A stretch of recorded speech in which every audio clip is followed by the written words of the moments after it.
செய்வினேன்னு ஒரு விஷயம் சொல்றாங்க. ஏதாவது சொன்னா என் பிள்ளைக்கு என் வேலையே அமைய மாட்டேது, என் பிள்ளைக்கு கல்யாணம் நடக்கல, எங்க குடும்பம் வளரவே இல்லை, நிறைய விஷயங்கள் தடைப்பட்டு போகுது, யாரோ ஏதோ செய்வனை செஞ்சு வச்சிருக்காங்க அப்படின்னு சொல்றாங்க. அந்த வார்த்தையை எளிதில் சொல்ல முடியுமாமா? கண்டிப்பா முடியாதுமா. நல்லா கேட்டுங்க. டைம் சரியில்லாம இருக்கிறது வேற, செய்வினை என்பது வேற. நல்லா கோயில் போயிட்டு இருப்பாங்க, திடீர்னு கோயிலுக்கே போக மாட்டாங்க. நல்லா வீட்டில் விளக்கேற்றி வீடே லட்சுமி கடாட்சம், திடீர்னு வீடு பார்த்தா பேரஞ்ச மாதிரி ஆகிடும். நம்மளுக்கே இருட்டாயிடும். அப்படியே யாரை பார்த்தாலும் ஏதோ ஒரு சம்திங் ராங் நல்லாவே தெரியும். எல்லாம் நல்லா சுமூகமாக போட்ட குடும்பத்தில் திடீர்னு அகால மரணம் ஆகிடும். திடீர்னு பிரச்சனைகள் தலைவிரிச்சு ஆடும், சம்பந்தமே இல்லாமல் எல்லாமே ஆகும். அப்படி இருக்கும்போது ரெண்டு குடும்பத்துக்குள்ள சண்டை நடக்கும், வெளியே சண்டை நடக்கும், மண்ணெல்லி வீசுவாங்க. அது பண்றதுல நல்லது, அதெல்லாம் மகா பாவம். ஏன்னா பஞ்சபூதத்துல இருக்கிற ஒண்ணு இது மண். அப்ப அந்த மண்ணை சாட்சியா வச்சு நீ நாசமா போசலாம். ஏன்னா என்னைக்கு இருந்தாலும் இந்த உடல் பூமிக்கு வரப்போகுது. அப்ப அதை தூற்றும் பொழுது அது ரொம்ப தவறான விஷயம். அப்படி பண்ணிட்டாங்கன்னா கடைசி வரைக்கும் அவங்க கையில இருந்து பச்சை தண்ணி கூட வாங்கி குடிக்கூடாது. இன்னைக்கு நிறைய பேர் நம்ம தவறு செஞ்சுட்டாங்க. அமாவாசை ஐயோ நான் கவுச்சு சாப்பிட மாட்டேன், எங்க வீட்டுல செத்து போயிட்டாங்க, செத்து போனதான் கவுச்சு சாப்பிட மாட்டேன். முட்டாள்தனம் அதெல்லாம். நீ அமாவாசையில கவுச்சு சாப்பிட நீ நாசமா தான் போவ. சின்ன பசங்களுக்காக இந்த கொஸ்டின் கேட்குறேன். உங்கள் வீடியோ பார்த்துட்டு எங்களுக்கே கால் பண்ணி, அக்கா அவங்களோட அட்ரஸ் கொடுங்கக்கா.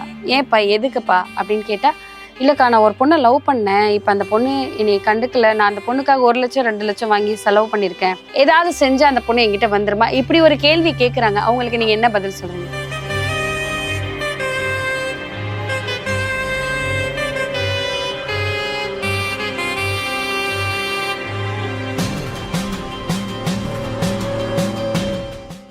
செய்வினேன்னு ஒரு விஷயம் சொல்றாங்க. ஏதாவது சொன்னா என் பிள்ளைக்கு என் வேலையே அமைய மாட்டேது, என் பிள்ளைக்கு கல்யாணம் நடக்கல, எங்க குடும்பம் வளரவே இல்லை, நிறைய விஷயங்கள் தடைப்பட்டு போகுது, யாரோ ஏதோ செய்வனை செஞ்சு வச்சிருக்காங்க அப்படின்னு சொல்றாங்க. அந்த வார்த்தையை எளிதில் சொல்ல முடியுமாமா? கண்டிப்பா முடியாதுமா. நல்லா கேட்டுங்க. டைம் சரியில்லாம இருக்கிறது வேற, செய்வினை என்பது வேற. ஏன்னு சொல்றேன்னா, செய்வினை என்பது உன்னோட மனத்தால் அதை பாதிக்கப்பட்டது மட்டும் இல்லாம உன்னோட சென்ஸால உணர முடியாது. உன்னோட 6வது சென்ஸ் கண்டிப்பாக அதை உணர்த்தி காட்டும். எப்படின்னா கிணவு வழியாக உணர்த்தி காட்டும், இல்லை எங்கேயாவது நீ போகும்போது அந்த தெய்வம் உனக்கு உணர்த்தி காட்டும். ஏதோ கெட்டதுக்கு நம்மளுக்கே தெரியும், ஏதோ ஒரு அமானு. ஏன்னா இவ்வளோ நாள் பயணித்த அந்த உடம்புக்கு தெரியாத திடீர்னு ஏதோ ஒரு அமானுஷ்ய சக்தி நம்ம கூட இருக்கிற மாதிரி இருக்குது. ஆமா கண்டிப்பா தெரியும், உணர முடியும். ஏன் உணர முடியுமா? வீட்டில் இருக்கிற நாய் பூனைக்கு உணர முடியும் பொழுது மனித பிறவி எடுத்தது எவ்வளவு பெரிய மகா பாக்கியமான பிறவி, இந்த பிறவிக்கு உணர முடியாதா? சொல்ல பார்ப்போம். கண்டிப்பா முடியும். நல்லா கோயில் போயிட்டு இருப்பாங்க, திடீர்னு கோயிலுக்கே போக மாட்டாங்க. நல்லா வீட்டில் விளக்கேற்றி வீடே லட்சுமி கடாட்சம், திடீர்னு வீடு பார்த்தா பேரஞ்ச மாதிரி ஆயிடும். நம்மளுக்கே இருட்டாயிடும். அப்படியே யாரை பார்த்தாலும் ஏதோ ஒரு சம்திங் ராங் நல்லாவே தெரியும். எல்லாம் நல்லா சுமூகமா போட்ட குடும்பத்துல திடீர்னு அகால மரணம் ஆயிடும். திடீர்னு பிரச்சனைகள் தலைவிரிச்சு ஆடும், சம்பந்தமே இல்லாம எல்லாமே ஆகும். அப்படி இருக்கும்பொழுது ஏதோ துர்த தேவதைகள் துஷ்ட சக்திகள் நம்மளை இந்த மாதிரி பண்ணும் பொழுது அதுக்கு எல்லா விதமான சக்தியை ஒன்று திரட்டி நிற்கிற மகா சக்தி இந்த மகா காளி தான். நான் சில பேர் நெகட்டிவாவே பேசிட்டு இருப்பாங்களாமா. அவங்க அவங்க அவங்க தொடர்ந்து யார் எது பண்ணாலும் அவங்களுக்கு தான் எல்லாம் தெரியுங்கிற மாதிரி ஒரு நெகட்டிவ் வைப் கொடுப்பாங்க. இதுவா இதுதானே அப்படி அது அப்பவே எனக்கு தெரியுமே இது அப்படி நடக்கும்னு சொல்லிட்டு சில வார்த்தைகள் சொல்லுவாங்க. சில பேர் என்ன சொல்லுவாங்கன்னா, இவங்க மூஞ்சில முழிச்சு போக கூடாதுப்பா அப்படிங்கிற ஒரு இதெல்லாம் சொல்லுவாங்க. அதெல்லாம் உண்மைதானாமா? அம்மா நான் ஒன்று சொல்லவா, உலகத்துல அத்தனை பிறவியோட இதுவும் அவளோட பிறவி தான், அவளோட சக்தி தான். அப்படி இருக்கும் பொழுது நாம ஒருத்தவங்களை நம்ம ஒருத்தவங்க நாம இவனா அப்படி சொல்லவும் நம்மளுக்கு அந்த அதிகாரம் கிடையாது. புரியுதா உனக்கு? ஏன்னா என்னைக்கான ஒரு நாமளும் கண்ணை மூடுறவங்க. புரியுதா உனக்கு? உன் எண்ணங்கள் சரியில்லாதால உன்னோட வார்த்தைகள் அந்த மாதிரி வரும், அவ்வளோதான். அப்போ நம்ம தெரிஞ்சுக்கலாம் இவங்களோட எண்ணங்கள் கேரக்டர் வைஸ் இவங்க சரி கிடையாது, இவங்களுக்கு நல்ல எண்ணங்கள். நாம ஏமா அவங்க கிட்ட பேச போறோம்? அழகாக தூரமா போய் நேக்க வேண்டியதானே? கரெக்ட் தானே? சரி, எண்ணங்களும் நம்மளோட வார்த்தைகள் மூலியமா வெளியே வந்துடும். கரெக்ட் தானே? சிம்பிள். அப்படி இருக்கும்போது நம்ம ஏன் அவங்க கிட்ட போய் சேர போறோம்? கரெக்ட் தானே? அப்போ அவங்களுக்கு எல்லாமே பேடா தான் சொல்லுவாங்க, பேட் நெகட்டிவா தான் நம்மளுக்கு போர்ட்ரேட் பண்ணுவாங்க. அந்த மாதிரி ஆளுக்கிட்ட இருந்து நம்ம 10 அடியில் 100 அடி ஓடி. சரிம்மா, இன்னொன்னு என்னன்னா சண்டை போடுவாங்க, ரெண்டு குடும்பத்துக்குள்ள சண்டை நடக்கும், வெளியே சண்டை நடக்கும், மண்ணெல்லி வீசுவாங்க. அது பண்றதுல நல்லது, அதெல்லாம் மகா பாவம். ஏன்னா பஞ்சபூதத்துல இருக்கிற ஒண்ணு இது மண்ணு. அப்ப அந்த மண்ணை சாட்சியா வச்சு நீ நாசமா போசலாம். ஏன்னா என்னைக்கு இருந்தாலும் இந்த உடல் பூமிக்கு வரப்போகுது. அப்ப அதை தூற்றும் பொழுது அது ரொம்ப தவறான விஷயம். அப்படி பண்ணிட்டாங்கன்னா கடைசி வரைக்கும் அவங்க கையில இருந்து பச்சை தண்ணி கூட வாங்கி குடிக்கூடாது. அப்படி மீறி நீங்க சேர்ந்துன்னு நினைச்சீங்கன்னா அதை விட ஒரு மகா பாவம் எதுவுமே கிடையாது, அதை விட ஒரு மகா சாபமும் எதுவுமே கிடையாது. அப்படி நிறைய பேர் வந்து அழிஞ்சு போய் தான் நான் பார்த்தேன். அதாம்மா அந்த அதுக்கெல்லாம் வந்து பரிகாரம் பண்ணிட்டு திருப்பி போகணும். அதனாலதான் கேக்குறேன். இப்ப ஒரு அக்கா தங்கச்சி ஒரு அண்ணன் தம்பியோ சண்டை நடக்குது, மாத்தி மாத்தி சேர்ந்துதான். பட் ஆனா அறிவில்லாம அவர் பண்றாங்க, அந்த கோபத்துல என்ன பண்ணணும் தெரியாம பண்ணாங்க. பட் அந்த மாதிரி பண்ணிட்டாங்கன்னா அதுக்கு பரிகாரம் இருக்குது. அந்த பரிகாரம் என்ன பண்ணனா, இப்ப வந்து ஒரு அக்கா தங்கச்சி ஒரு அண்ணன் தம்பிக்கு சண்டை போட்டாங்க வச்சுங்களேன், வேற வழி இல்ல, நாளைக்கு நல்லது கிடமை சேர்ந்தா அவனும் சேர போறோம்னா ஃபர்ஸ்ட் உடனே அவங்க வீட்டு வாசல் போய் நின்றக்கூடாது. ஃபர்ஸ்ட் என்ன பண்ணா, அந்த ஊர்ல இருக்க கோவில் இருக்குல்ல, எல்லா கோவிலும் இருக்கும், அந்த கோவில வந்து எந்த பெண் இல்லை எந்த ஆணோ யார் வந்து மண்ணை வாரி வீசினாங்க, அங்க என்ன பண்ணணும், ஒரு புடி மண்ணை எடுத்துடணும், வேப்பிலை, மஞ்சள், ஒரு பானை தண்ணி எல்லாமே எடுத்துட்டு போயிட்டு அந்த அம்பாலோட வாசல் இருக்குல்ல, வாசக்கது முன்னாடி வச்சுட்டு இவங்க வந்து இப்போ இன்னொருத்தவங்களை சொல்லியிருப்பாங்களே, அவங்களையும் கூப்பிட்டு நிற்க வச்சு அந்த தேவியை சாட்சியாக வச்சு, அம்மா நான் பண்ண தப்புமா சொல்லிட்டு அந்த தண்ணி இருக்குல்ல, அந்த தண்ணி எடுத்து மண்ணை வாரி அடிச்சாங்க பாரு, அவங்க தலையில ஊற்றிக்கணும். நான் பண்ண தப்புமா சொல்லிட்டு அவங்க தலையில ஊற்றிக்கணும். அதே மாதிரி இன்னொரு குடம் தண்ணி எடுத்து யாரு மேல அவங்க தலையிலும் ஊற்றிட்டு 2 பேருமே சேர்ந்து கற்பூரம் ஏற்றி அந்த அம்பிகை கிட்ட ஒரு அர்ச்சனை பண்ணிட்டு அதுக்கப்புறமா தான் நீ வந்து பேசவே ஆரம்பிக்கணும். இல்லைன்னா முடிஞ்சிருச்சு கதை. இன்னொரு கேள்விமா, இப்போ இறந்தவங்க நைட்டு வருவாங்க, தண்ணி கேட்டு வருவாங்க அப்படி சொல்லி போய் ரோட்ல தண்ணி வைப்பாங்க, அது உண்மைதானா? ரோட்ல வைக்கக்கூடாது, வீட்டு வாசல்ல வைக்கணும். எப்பவுமே அம்மா ஆத்மா நம்ம கூட இருந்து தானே போயிருக்காங்க, அவங்க வாழ்ந்து தானே போய்க்கிறாங்க. அப்போ அந்த ஆத்மா எங்க போகும்? நம்மளை சுற்றி தான் இருக்கும். அப்போ அவங்களுக்கு தண்ணி வைக்கிறதோ, அமாவாசை மாலியம் கொடுக்கறதோ, இதெல்லாம் கொடுத்துதான் இருக்கணும். தர்ப்பணம் கொடுக்காம இருக்கிறது மகா பாவமா. அதெல்லாம் உண்மைதான். கண்டிப்பா கண்டிப்பா தாராளமா வைக்கலாம், தண்ணி வைக்கலாம், சாப்பாடு வைக்கலாம். அவங்க பிடிச்சது நீங்க வந்து அமாவாசையில அவங்களுக்கு படையல் பிடலாம், தப்பே கிடையாது. இன்னைக்கு நிறைய பேர் நம்ம தவறு செஞ்சுட்டாங்க. அமாவாசை ஐயோ நான் கவுச்சு சாட மாட்டேன், எங்க வீட்டுல செத்து போயிட்டாங்க, செத்து போனதான் கவுச்சு சாட மாட்டேன், முட்டாள்தனம் அதெல்லாம். நீ அமாவாசையில கவுச்சு சாப்பிட நீ நாசமா தான் போவ.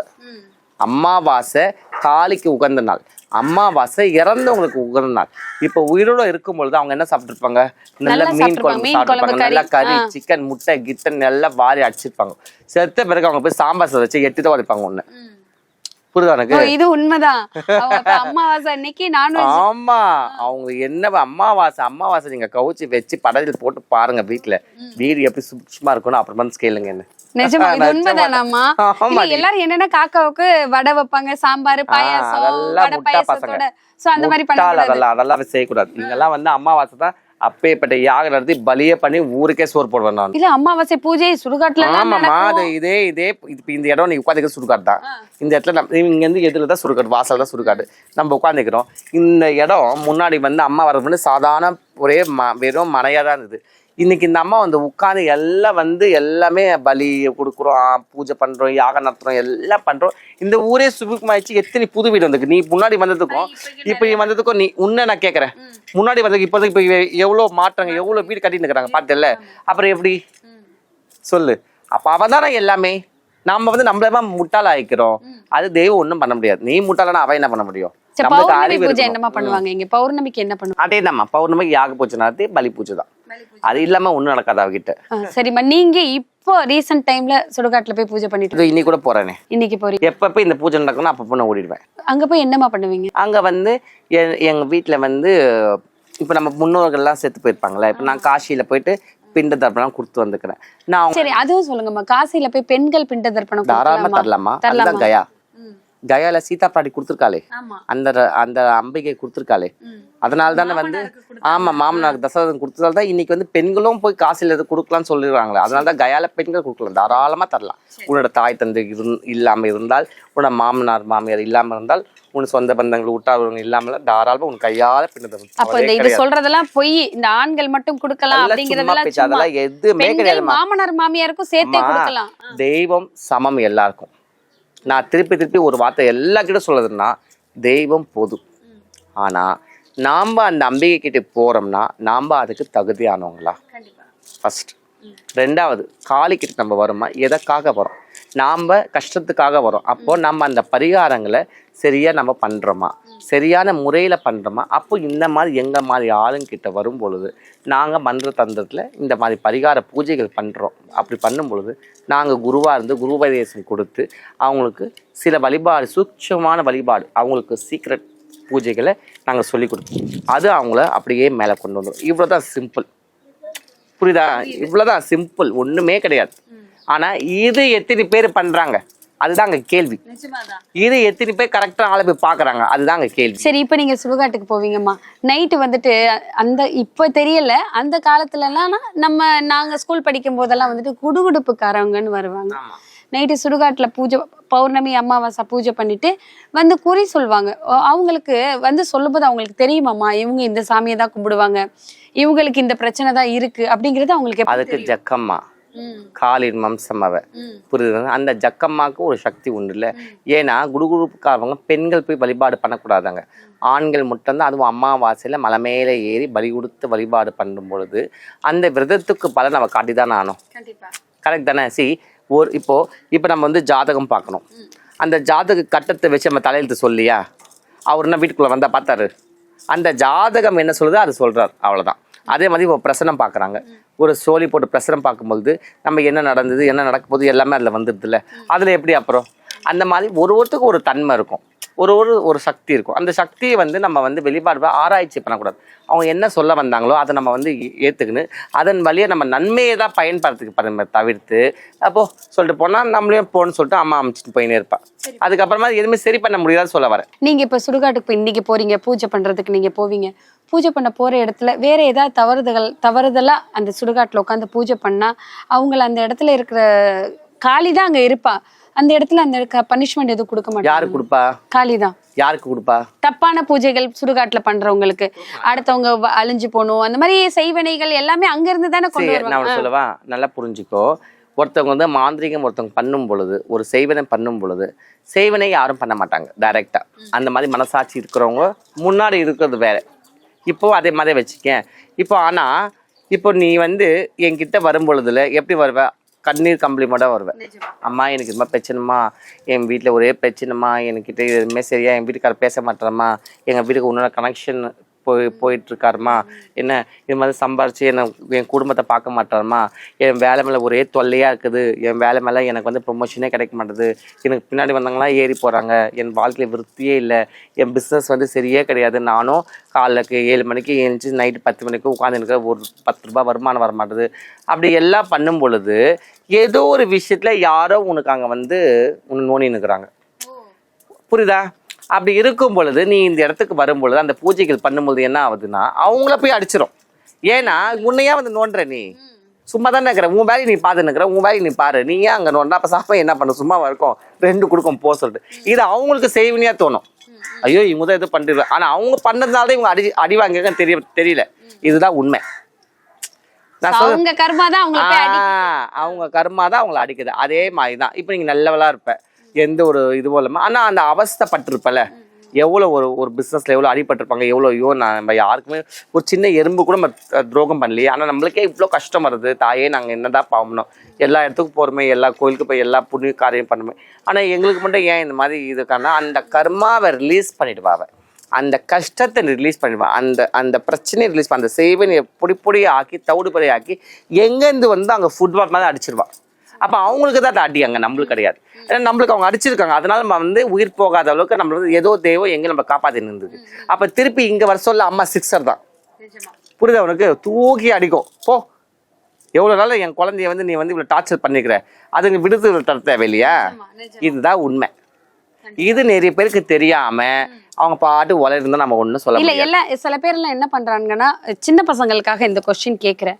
ஏன்னா சில பேர் உங்க வீடியோ பார்த்துட்டு எங்களுக்கே கால் பண்ணி, அக்கா அவங்களோட அட்ரஸ் கொடுங்கக்கா, ஏன்ப்பா எதுக்குப்பா அப்படின்னு கேட்டா, இல்லக்கா நான் ஒரு பொண்ணை லவ் பண்ணேன், இப்போ அந்த பொண்ணு என்னை கண்டுக்கல, நான் அந்த பொண்ணுக்காக 1 லட்சம் 2 லட்சம் வாங்கி செலவு பண்ணியிருக்கேன், நிறைய செலவு பண்ணியிருக்கேன், நிறைய விஷயம் வாங்கி கொடுத்துருக்கேன், இப்போ அந்த பொண்ணு என்னை பார்க்க மாட்டுது, வேற ஊர்ல படிக்க போயிருச்சு, நான் ஃபோன் பண்ணாலும் பேச மாட்டுது, ஏதாவது செஞ்சா அந்த பொண்ணு என்கிட்ட வந்துருமா? இப்படி ஒரு கேள்வி கேட்குறாங்க. அவங்களுக்கு நீங்க என்ன பதில் சொல்றீங்க? 1 லட்சம் 2 லட்சம் போன்னு சந்தோஷப்பட சொல்லு.